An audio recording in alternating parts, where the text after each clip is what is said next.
Welcome back for another video. Next video guys, pag-usapan natin si Mega Peso Loan App. Binalikan ko po siya after 6 months, no? So bongga, no? Hindi fly-by night itong loan app na ito na na-feature ko nga po last June 2025. Ang daming nagko-comment ng mga viewers po natin, no? Na nagsasabi nga na ito daw si Mega Peso ay buo daw matatanggap at okay daw utangan. The last time po kasi na sinubukan ko si Mega Peso Loan App, talagang nag-disburse po tayo dyan, no? Kasi binigyan niya nga ako ng offer noon. Pero nireject niya ako. Kaya hindi ko nga masabi noon kung talagang okay siya utangan. Kasi so far, hindi po kababaan talaga ang interest rates nito. And then, the last time din po, kung di pa lang nakapag-download si kasi bagong-bago pa kasi siya that time. Nasa 5,000 downloads pa lang siya that time. Pero ngayon guys, grabe na. 500,000 na yung naka-downloads ng loan app na ito. Ang dami nang nakatry, ang dami nang nag-reviews. Kaya nga, di ba, kinukulit niyo ako kay Mega Peso na balikan ko nga kasi nga legit daw. Mas okay daw kasi ibang loan app. Kasi nga naman, hindi siya 7 days to pay. Well, by the way guys, itong si Mega Peso Loan App is downloadable po siya sa Google Play Store at sa App Store. Well, don't worry guys, is kahit naman po tayo ay unemployed student or freelance or housewife po, is nag-a-accept po itong si Mega Peso Loan App. Hindi po siya nanghihingi ng kahit anong supporting income documents, so don't worry. Well, by the way, nag-offer po siya ng instant loan offer and not auto disbursement siya ha. Based sa experience ko before. Well, before I start na, disclaimer lang muna tayo. This video is not sponsored and basically based on my personal experience lang po para mabigyan tayo ng tamang expectation sa bagong update nitong si Mega Peso Loan App. Kasi nag-update nga lang din po siya last November 2025. By the way, if you're new to my channel, nagre-review po tayo ng different loan apps or online loan services that we can download online. Sinisilip ko po yan at sinusubukan ko mismo. Nagbibigay po tayo dito ng mga legit reviews, recommendations, and tips, and what all as or loan app services to avoid. Kaya kung gusto mo yung ganitong mga videos, you can consider subscribing at click mo yung bell button para ma-notified ka at ma-update ka. Well, back to this Mega Peso Loan App na nakita ko lang din ulit kasi, kaya ko naman naalala kasi nakita ko ulit yung ads niya neto at sabi ko, nagbago na ba ng logo si Mega Peso? Kasi nakaparang B na siya dito, no? But anyways, click ko tong install now and welcome back to my Mega Peso Loan App. Anyway, si Mega Peso Loan App po is under po siya kay Say Marge Financing Incorporated, which is good news sa atin kasi licensed to operate po siya. Nasa list of recorded online lending platform po ito at nandun po si Mega Peso under niya. Well, doesn't mean hana lang dyan siya is okay siya. So, maybe advantage lang kung gusto talaga natin ng legitimacy ng isang loan app. Well, here po, agad-agad po bubungad sa atin that we need to input our mobile phone number here. And then, click lang natin yan send verification para makareceive po tayo ng verification code and then, enter lang din po natin yan. Then, after po nito, nasa homepage na po agad tayo. Nasabi po dito, nagpapautang daw po siya ng up to 50,000 pesos. So, just like before, ganito din naman yung credit limit niya. But, doesn't guaranteed guys ha, na ito talaga yung ipapautang nila sa atin na ganito talaga kalaki sa mga first timer dyan. Subject for evaluation pa din po tayo. Kasi nakalagay dito sa loan amount niya na makakapangutang nga tayo from 1,000 up to 50,000 pesos. So anyways, click lang natin tong apply now and then mag-undergo na po tayo ng ating basic information including the loan purpose, educational level, addresses po natin, total number of previous loan, tinatanong nila yun, no? Yung mga number of active loans natin, kung may overdue ba daw tayo for the last 6 months, tinatanong nila yun, and then yung total overdue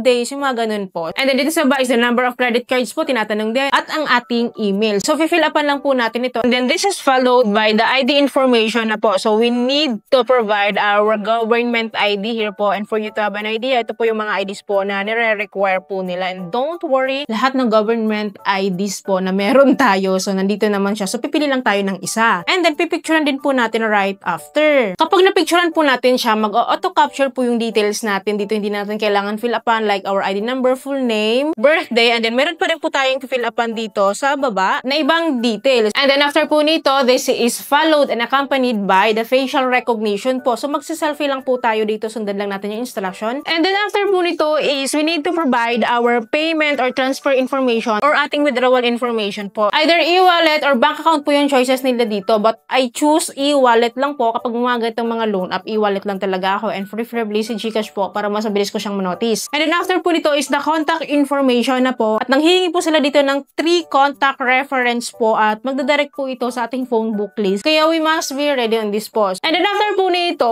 sa last part na pala ito, no, itong work information, which is dito guys, don't worry naman, sa profession niya, lahat ng trabahong meron tayo is nandito kahit pa tayo ay unemployed, student, housewife, freelance, and of course, employed individuals is okay lang naman. So I choose unemployed lang po at magpo-provide lang po tayo ng monthly income payroll period. And then after po nito is may instant loan offer po tayo agad na 1,000 pesos. Sabi ko sa inyo hindi talaga sila kataasan mag-offer talaga pero nag-o-offer po sila. So siguro ito yung pinaka-entry level nila na loan amount sa mga first timer. So anyways guys, hindi naman siya auto-disbursement, no? Kasi nagpapakita naman po sila ng details dito para if ever na willing tayo mag-loan or kung gusto natin yung loan offer nila is maigo-go natin. So here po again, may loan amount tayo na 1,000 pesos. Click lang natin tong details dito para makita natin yung breakdown. Well, dito po, transparent naman po sila. Meron daw silang interest rate 0.2% a day and then meron daw service fee na 270 pesos. At meron daw siyang 3 terms or 3 installment po. At ang outstanding balance po na babayaran daw po natin is 1,450